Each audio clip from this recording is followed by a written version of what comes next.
We are the Borg.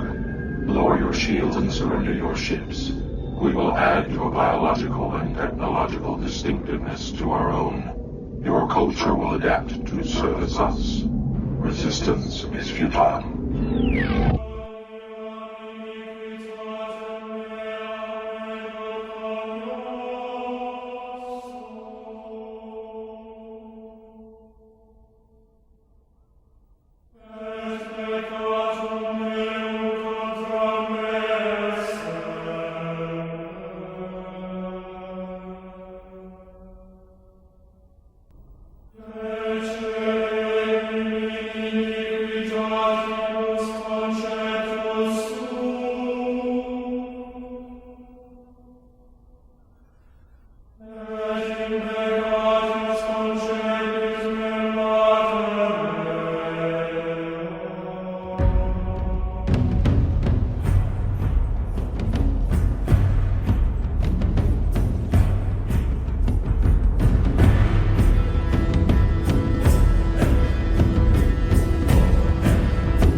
This is Sparta! Fatality.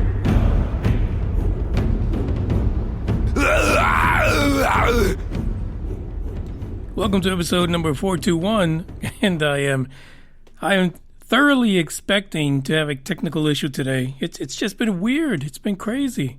Completely nuts. I don't understand. Nothing's working right ever since episode 420. Now you would think that an episode by the number of 420, you wouldn't have all these issues, but I am. Quite a few. So I don't know. I don't know what's going on. This is, it's crazy. Maybe because it's an election year, so certain folks are spying and taking notice of things. I have no idea. It makes no sense. I've checked this thing. I've rebooted it. I've run a bunch of scans on it. But still, there seems to be an issue somewhere lurking beneath the surface of this machine. I don't know what it is. Maybe it's trying to tell me it's time to get a new one. Time to cash it in. Well, you can't really trade these kind of things in, right? Because then they really get all your information. This is UFO Buster Radio, episode number 421. We have a sound clip. We have an obituary. And then, your standard alien news. It's going to be quite the episode. The Dark Horde did not happen this Saturday because I had other pressing issues, one might say. So we'll have to see what comes up this coming Saturday. I know Chris has been saying he's ready to get up on the podcast, but I really want to get him on YouTube, so we'll see. The next Dark Horde could happen on YouTube. That should be fascinating. I want to say what's up to the guys that are in the live chat. Game Vet, Green Man, The Norm, and Dre also. And you have to say Davina too in case she's awake. I don't know. I've been feeling this gloom and doom, and mostly, actually it started since I got up. Maybe it's just life, but fuck. I feel like some bad news is coming from somewhere. And then I also feel like I'm surrounded by ghosts. Like I feel like someone's watching me. Then I got computer issues, and then, I don't know. Anybody else feeling this gloom and doom? It's weird. Such a strange feeling. And then to add insult to injury, Bugs is right under my chair. He's snoring. I'm sure you can hear him already. And his farts are just unbelievable. They're reaching a new level of torture. And and the thing is, I'm partly congested, so it's still getting through. It really is. I just don't get it. Yeah, I don't understand how this happens. But anyway, it is what it is. We're going to get this baby here started. Going to kick it off with a instrumental. Haven't played this one in a long time. And then we're going to go into what could be, it's just a short story. Gets an obituary out of Abilene, but not Abilene, Texas. Who knew there was more than one?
The top 10 countries last week, by the way. Yeah, let's give a little bit of a shout out. I guess I'll do this every week because it's different, I guess. Number one, let's not even do the numbers for fuck's sake. Correct yourself, Moonraker. United States, United Kingdom, Australia, Canada, India, the Russian Federation. Strategic pause.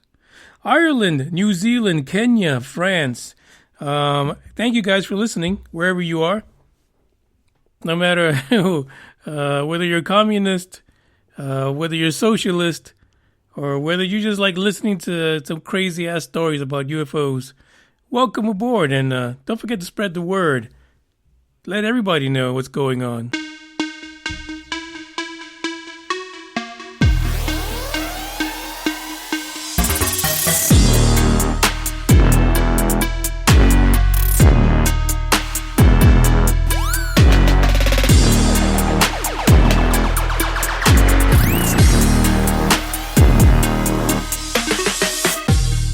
The first story is actually an obituary, believe it or not. Now, why would I be reading an obituary on the podcast? Well, it came up on a search. It did. James, and I'm going to mutilate this, James. I apologize. James Guilfoyle, out of Abilene, Kansas, I believe, passed away on October the 8th, 2020. James was survived by his wife, wife of 64 years. Holy moly. Man, you don't get too many of those anymore, right? These long marriages. It's almost alien. Her name is Mona, and of course also survived by his sons Mark and Stephen and David, and also grandchildren, Elyse, Matthew, Ellen, and sister Jo Anne. He was born September 1st, 1929, to Matthew and Rhea Guilfoyle in Abilene, Kansas. Fantastic story so far. He was a store manager for Duckwalls in Ellsworth, Kansas. He also owned and operated the Dairy Queen with his wife. This is an all-around guy. I mean, he was not just sitting back, taking life easy. James was also in the Korean War. He was a veteran. Served in the Air Force. He was an F-84 pilot and flew 56 missions. People said that when he was back on the ground, he would drive like he was flying a damn jet. I believe it. Sometimes you just have that need for speed. And how much faster can you go than being in a jet? Got to make a car do the same out in Kansas.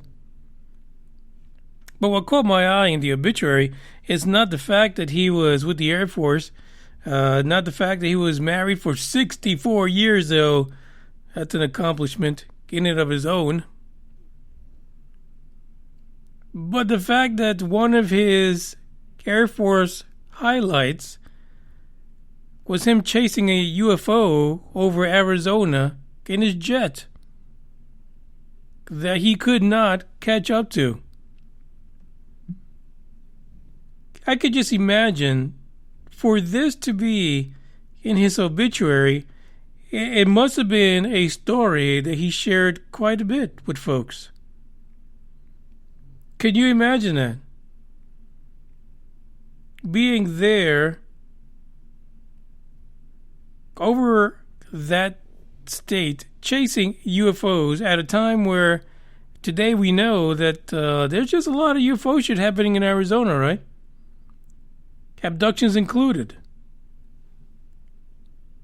Now, the top speed for the F-84, now I don't know if this is the same one that he flew, was a mere 622 miles per hour. So, at that point, whatever he tried to catch up was definitely flying much faster than he was. The F-84 was introduced in November of 1947, and there were a little bit over 7,500 built. Really ugly jet, let me tell you. There's nothing fancy about this thing. But it definitely was not fancy enough to catch a UFO. These are the stories that we know happen because there was no protocol for reporting this. And if you reported this, you'd have to take it to your grave.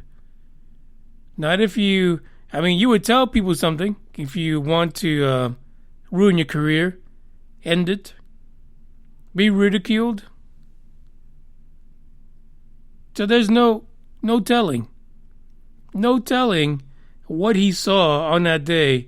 It'll be amazing to find out if there is an account of his UFO encounter over Arizona somewhere.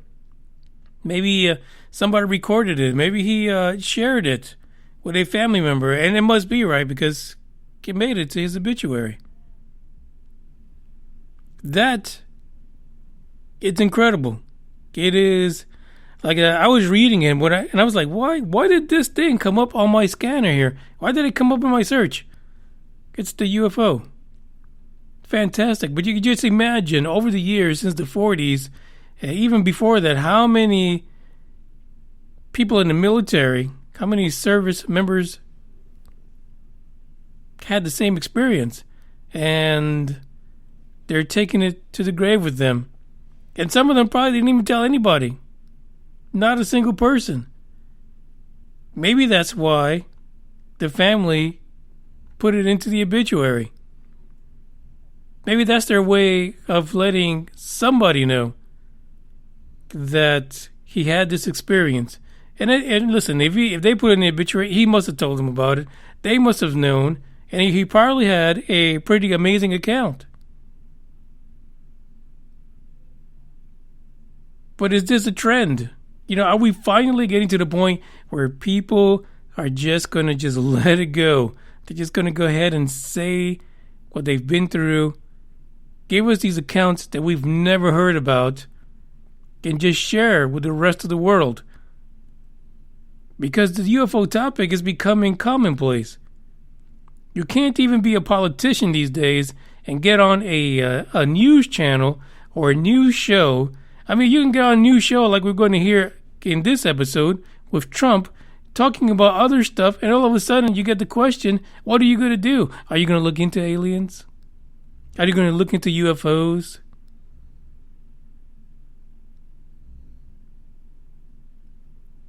We're getting ready for what happens first quarter of next year. The so-called Pentagon report, the release of information, which will probably be a dud, but I'm hoping it's not. At least, for the love of sake, people at the Pentagon, give us a morsel. Give us something. We don't need the whole kit and caboodle. Just give us something to go on. Because if you see people like Guilfoyle, the truth is out there. No one's really making this shit up. This is real stuff.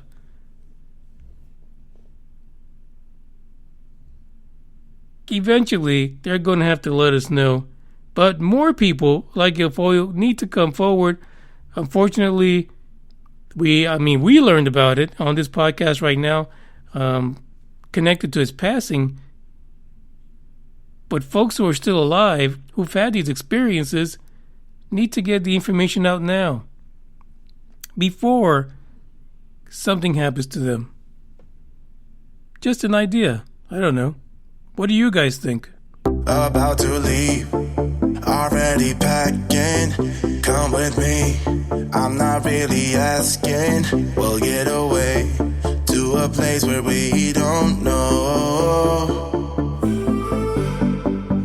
About to see the world in action, what we can be, life with no distractions. We'll get away, this is what we waited for. Take my hand, we'll make it somehow. We can't miss out. I'm done living life with the lights out, die with my own doubts. Be free with me. Let's be free with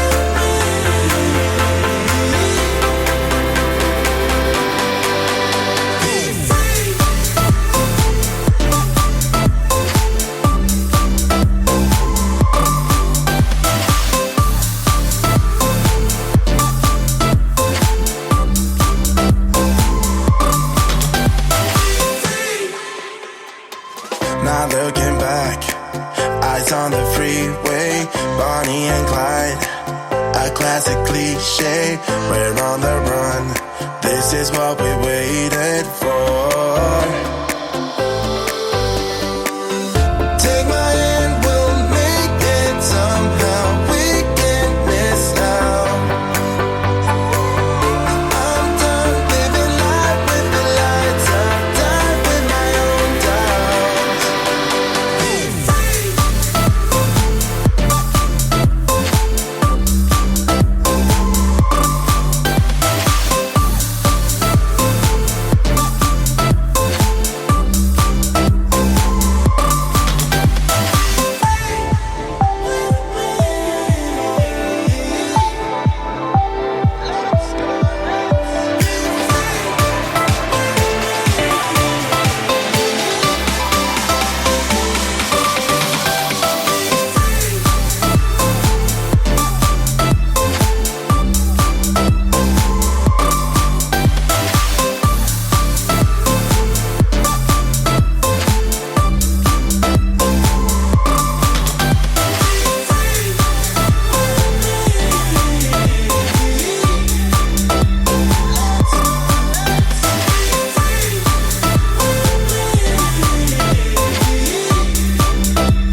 Got a question in the live chat. What did what did the obituary say about the shape of the UFO?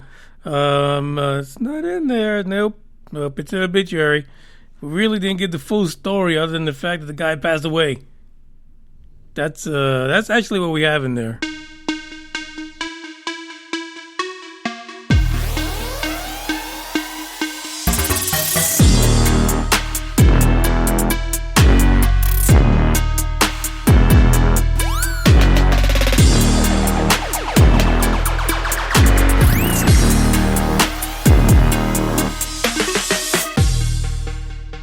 Okay, I got a track to play first, and then we'll talk about it, because I didn't even hear about this until today, so I totally missed it. But let me just go ahead and play it, and then we'll chat. And so we're all right, I've got to ask you this final question. Mr. President, I want to end on a lighter note, a mysterious subject, if you will. Can you explain why the Department of Defense has set up a UFO task force? Here's what I've got from The Guardian. The U.S. Department of Defense has formed a new body to investigate what it calls unidentified aerial phenomena, to monitor reported sightings of what most people call UFOs. Mr. President, as we wrap up here, are there UFOs? Well, I'm going to have to check on that. I mean, I heard that 2 days ago, so I'll check on that. I'll take a good, strong look at that. But I will tell you this. We now have created a military, the likes of which we've never had before, in terms of equipment, the equipment that we have, the weapons that we have, and hopefully, hope to God, we never have to use them. But we have created a military, the likes of which nobody has ever had. Russia, China, they're all envious of what we've had, all built in the USA. We've rebuilt it $2.5 trillion. As far as the other question, I'll check on it. I heard about it 2 days ago. Don't fucking scream at me. Where's you the money? Fuck you. Look at you with your fucking 48% body fat. And Really, that's who he needs at these interviews. He should have like Arnold Schwarzenegger on one side, Elon Musk on the other, because what the fuck is he talking about? What is it? I don't understand. Now, it's weird because when you look at this video, and it's all over the internet, and it talks about futures. I guess a conversation might have started with futures, right? And trading and stocks. I don't know. I don't even know what the heck this lady, what her normal show is all about. But she was on the show. He was on the show with Maria Bartiromo on Fox News. Yeah, Sunday Morning Futures is the name of the show. And what the fuck just happened there? And the weirdest thing, it sounds like he's saying that not just that he's going to look into UFOs, but he's going to attack the shit out of them. He's basically dumped a bunch of money into the military, and the first fucking UFO we see, we're going to blow that shit up to smithereens. That's what it sounds like. And I don't know if that was the only way he can get around that question. Now, it could be that he's saying the UFOs belong to some other country instead, and that's why I'm throwing all this money into the military, because I know they're all envious. It made no sense to me at all. But he's basically saying, we're going to fuck you up. You bring a UFO over our airspace, we're going to kick your ass. Period. And then he says he heard about something 2 days ago. What is he talking about? What did he hear about 2 days ago? Now, this apparently aired on Sunday. So what did he hear about 2 days ago? I'm a little bit lost. I'm a little bit lost as to what his response was. Because actually, he heard about this back in June when his own son, DTJ, or Donald Trump Jr., asked him the question if he would look into aliens. And specifically, he talked about releasing information about Roswell. So here we are, almost 4 months later, and he says he heard about something 2 days ago. I don't know what it is. Now, if we go back to all the craziness, a lot of this goes back to the so-called, this conference, this intelligence committee meeting that happened with the Senate Armed Services Committee and the Senate Intelligence Committee October of last year. And this is the first time I actually find the actual dates. October 21st and October 23rd of 2019. which out of that came all this craziness about what's supposed to be happening the first quarter of next year. And that's an actual report stating that they're going to release some information. Come on. We're not going to get shit. And we know that this all started because Eric W. Davis, the astrophysicist, and who's also a subcontractor and a consultant for the Pentagon on the UFO program, that he said that basically he's seen a lot of shit. And he decided that he's going to tell the committees about it. And he did. But then he didn't just keep his mouth shut. Then he started doing interviews and people started quoting him. So the shit got all out of hand. I'm sure Harry Reid loves it because there's more stories about Harry Reid just claiming that the U.S. knows more than what it's letting on. And a lot of the stuff is, quote unquote, magnificent. And let's be honest, anything that's magnificent that has to do with UFOs could be some scary business, right? Because you basically are going to have to admit that you have things flying in our skies that you cannot defend against, you can't trace back to its origin, and you can't do a damn thing about. It'll be fascinating to see, but geez, I was kind of taken back by the Trump statement. I don't understand because it's just nuts. How do you go into, can you talk to us basically about UFOs and you go into like a little rant, but it is Trump, gotta be honest. But you go into a little rant about how much money have you spent on defense and how all the other countries are jealous. I don't know. It's just weird. It's weird. The article is in the description if you want to look at it. There's other articles who actually, other writers and other, news reporters or whatever, observers, whatever the fuck they are, they actually wrote in some other articles stating that Trump was actually stating that he was ready to attack a UFO if the situation ever presented itself. Are you serious? You ain't gonna do shit. You ain't gonna do nothing, to quote Conor McGregor. Because the truth is that if there's a UFO over an American city, there's no way you're gonna be able to attack it. You'll start some real shit now, won't you? Completely nuts. I want to say what's up to Pucky. I see Pucky's on right now. Welcome aboard, Pucky. Let's get on to the next one because, geez Louise, this is getting weirder. I just don't know what it is he's going to look into. I don't even think he's going to try anything. He probably just talking shit because in about a month, a little bit less than a month, we're going to know what the fate is of the Prez and the VP. Will they get replaced?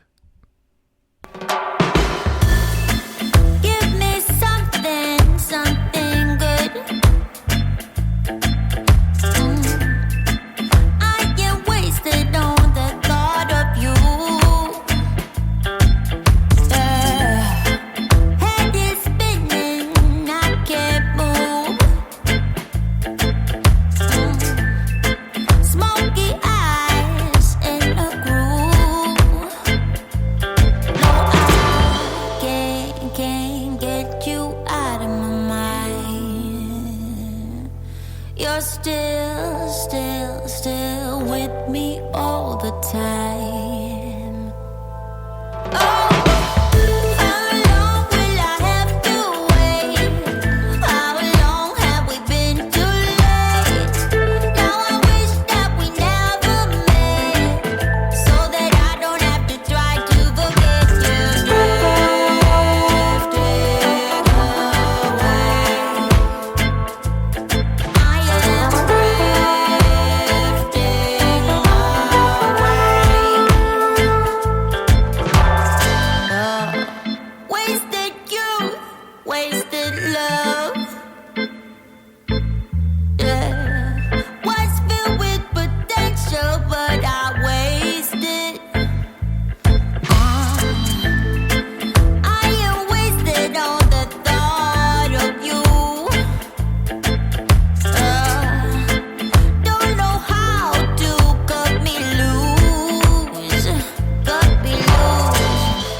You're still with me all the time.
Gamevin says that maybe there was an incident 2 days ago with the military.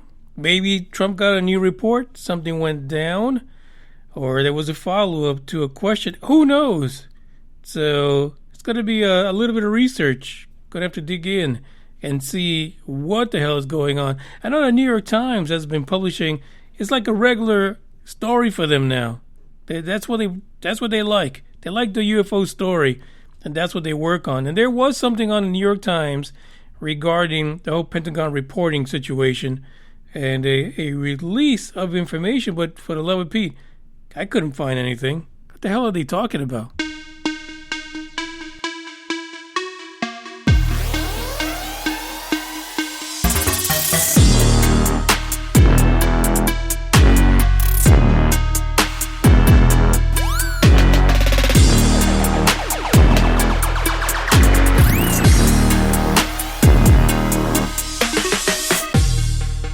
This next one is about a book. Yeah, so there's a review about a book called Beyond Fermi's Paradox number 4. What is the rare Earth hypothesis? So basically somebody says, Fermi paradox is not the end-all be-all. I myself think we should put that aside. Fermi was good when it first came out. But like everything else in science, once you study shit a little bit, once you get the technology in and you start learning a little more, all the initial shit was shit, garbage, garbage. Gotta get rid of it. Gotta rethink things. The theme for science is open your mind. There are many forms of life. Let's just say that. This is my theory, actually. Write this down. There are many forms of life. And the truth is that you cannot base it on life here on planet Earth. Life thrives. I mean, what was that? Chaos theory from the Jurassic Park films? Yeah. Chaos. Shit happens. So life will thrive in any climate, I think, in any situation, any environment. Something will be there. You just gotta look for that shit. Stop fucking around.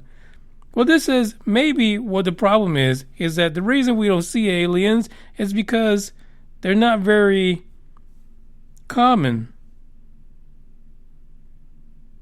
Right? So there's a hypothesis called the rare Earth hypothesis.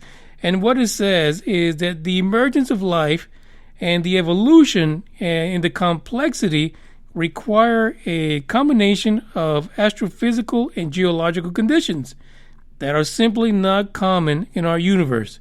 Well, for fuck's sake, why is anyone allowed to speak about the universe in general? You don't even know the damn universe. The universe probably doesn't know you either. It's like what they say, you can't, paint everyone with the same brush. You can't paint the entire universe with the brush that we have here on planet Earth.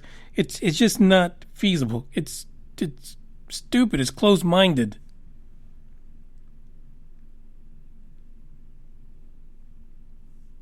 So the argument is that maybe the way that we see our planet, especially something like the Goldilocks zone, maybe it's not as wide or as common as we think it is. Maybe the Goldilocks zone is really a lot narrower. And every time that we think that we found a planet in the Goldilocks zone, maybe it's not really there. Maybe we're just looking too hard. Of course, this contradicts a previously held notion by scientists and SETI that had the opinion that the Earth was a typical of rocky planets located throughout the universe. So basically, if you get yourself a rocky planet, not a gaseous one, it's in the Goldilocks zone, bam, you've got life.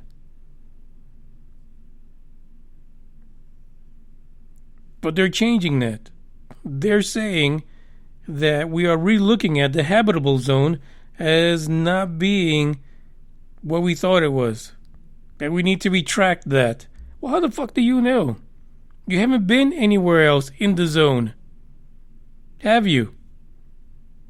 The thing is that these guys are looking billions of years in the past.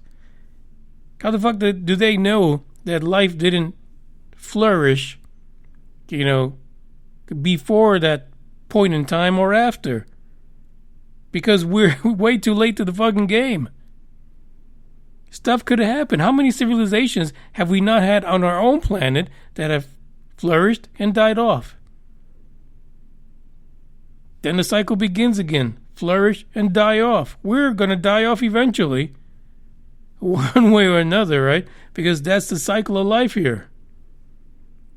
Why can't that be happening anywhere else? I don't know. This is, it's crazy. So the other thing that they're looking at, is it possible that Earth is not the pinnacle of a planet that is habitable, but maybe they need to look at planets that are super habitable in order to find aliens? Come on, stop fucking around.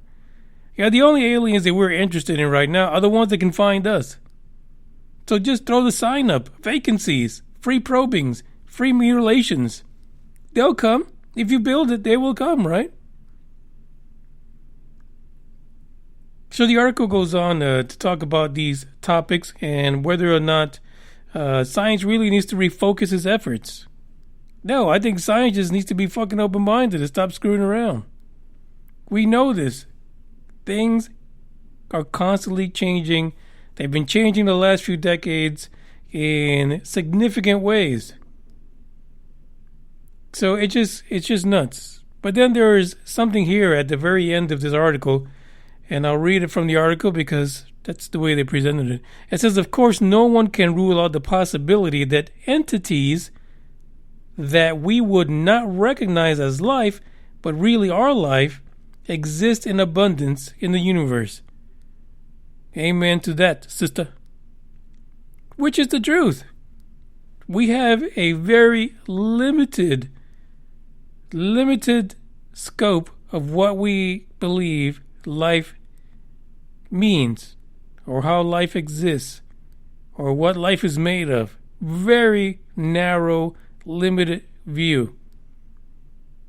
And we can't just sit here and just paint the entire universe the same way, because that's probably why we're getting probed right now. Probably why people are saying they're being abducted. Probably why we see UFO sightings. Because it's impossible that those things could be happening. And on the other coin of that is, maybe the entire planet is having one big ass fucking psychosis and we all need the Prozac. Maybe that would help. Free Prozac for everyone. That way we won't see UFOs or get probed or cat mutilations or little gray or green men, reptilians. Prozac for all. Maybe that is the next campaign. Someone, let's get a commercial going. Bugs just farted. Oh gosh. Maybe that's what we need, a campaign to stop ufology by using Prozac. I don't know. I don't know how it works, but there is something seriously wrong with the way science sees things. And we really need to, widen our view of things, because our perspective is way too narrow.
Last story is our customary and well-deserved story about Pareidolia Pete, Scotty Waring.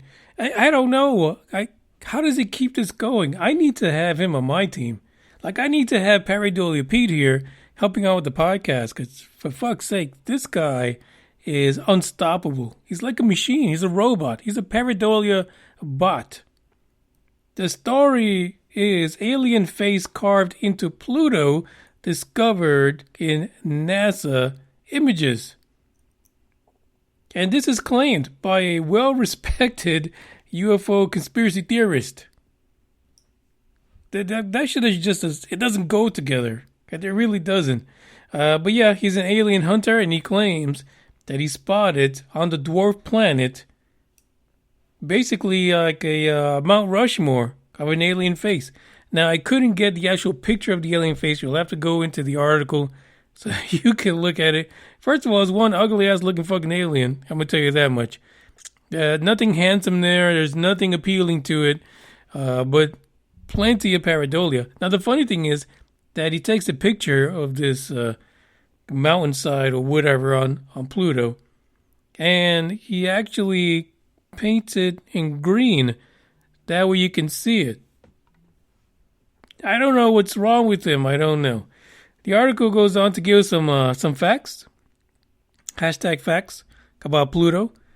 Number one, negative 226 to negative 240 degrees Celsius. Yeah, that's how they plunge. That's how it goes down in Pluto. Really low. It is more than 39 times farther out from the sun than the planet Earth. The shit, freaking Pluto's out there. That's why he got fired from the planet crew. Yeah. So Scott C. Waring says, after analyzing images from NASA, what the fuck else does he... I don't understand what he does for a living. I want to know. Like, it'd be great just to have him on here just one time. Scott C. Waring. I just want to ask him, what do you do? What do you do out there in Asia? I don't know where the fucking Asia. Forgot where he was at. What do you do out there? Besides fighting mosquitoes like crazy. He believes that an ancient civilization carved a leader's face into the surface, much like, of course, Mount Rushmore. He posted this on UFO Sightings Daily, and he says, these messages scream out, we existed. Can you imagine, right? Now, the fucking temperature right now, minus 226. Could you imagine a billion years ago how fucking cold it was on Pluto? But someone actually had their happy ass over there freezing their asses off and carving a face on Pluto. And for what? It's the last damn stop. Who the fuck is going to go there? As cold as it is. Come on. To carve shit? God damn it. I don't understand this guy. He says the CIA has been trying to spread this misinformation to confuse and control what the public thinks about. What misinformation? What is he talking about? He just pulled a Trump on us. Mr. President, what about UFOs? Oh, we'll blow the shit out of them. We'll fucking blow them up. We got new weapons. The likes of no one's ever seen. Peace be with you, brother.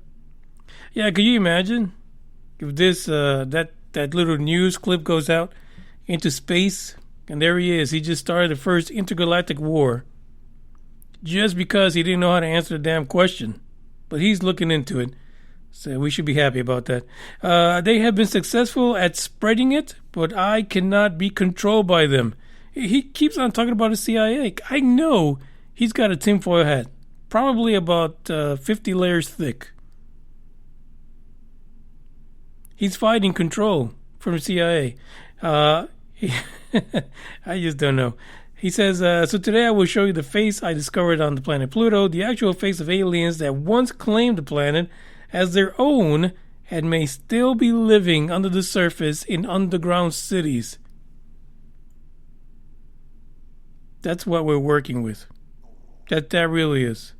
But again, let's just say this. It is very possible that there is life somewhere on Pluto, on the ground somewhere. But yes, I don't think it's rabbits, or I don't think it's reptilians, because they need like a heating rock, really big one.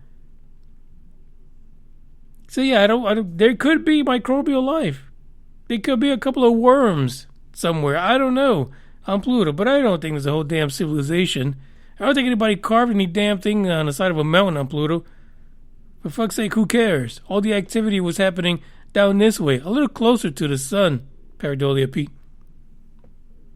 The best thing about this article is that it looks like they have a trend now. Now they straight up say he's got pareidolia. It says, while the faces seen by Mr. Waring's pictures are likely a result of pareidolia in your face, some scientists believe microbial life could exist in the subsurface oceans of Pluto. No shit, Sherlock.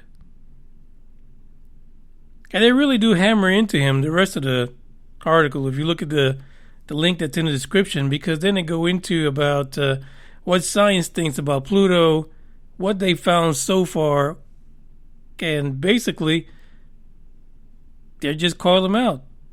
He's fucked up in the head, folks. He really is. But he's making quite a living, I'm sure, by getting people to believe that there's statues of women on Mars, that there's carvings on Pluto, that he's found entire buildings and bases on the moon. Where the fuck have we been? I want some of what he has, to be honest. Because it sounds really good. Sounds like you have no fucking care in the world because you know it and seen it all. And I don't know why the CIA is after him, shit, but they might be after all of us, to be honest. So no fucks given there.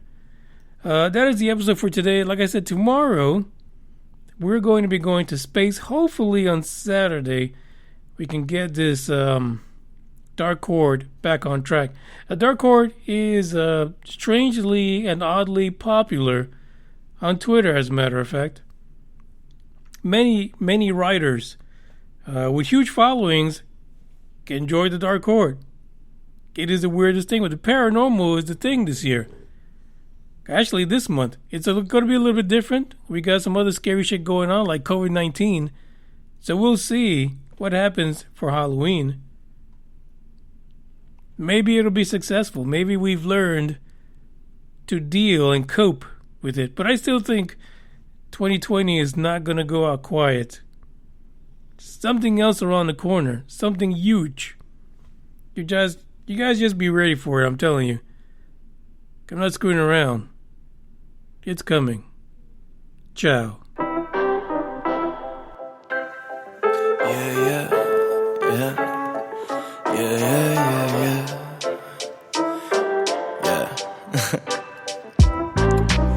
My life depends on trying to figure a scribble I could let loose, dodging the dribble that they trying to throw my way. I think I figured that them figures out to get you.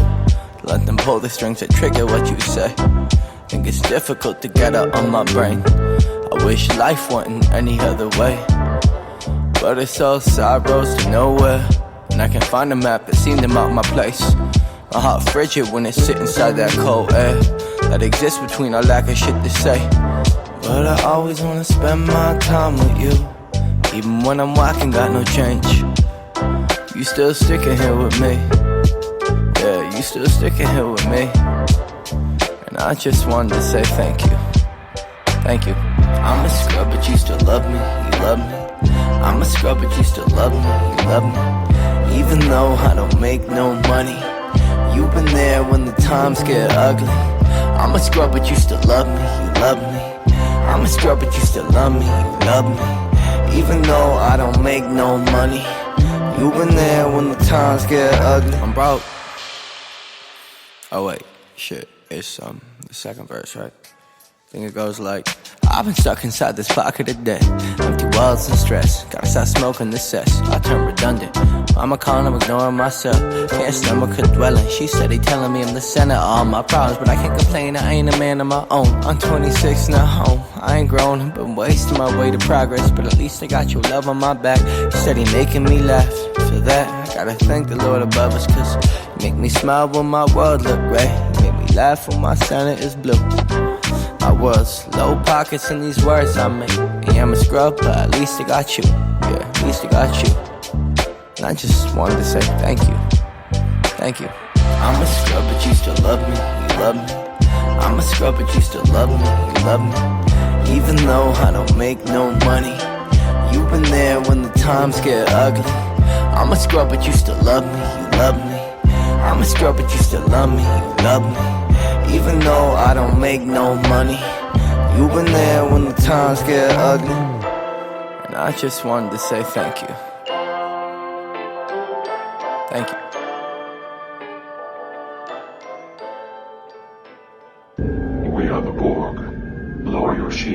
surrender your ships, we will add your biological and technological distinctiveness to our own. Your culture will adapt to service us. Resistance is futile.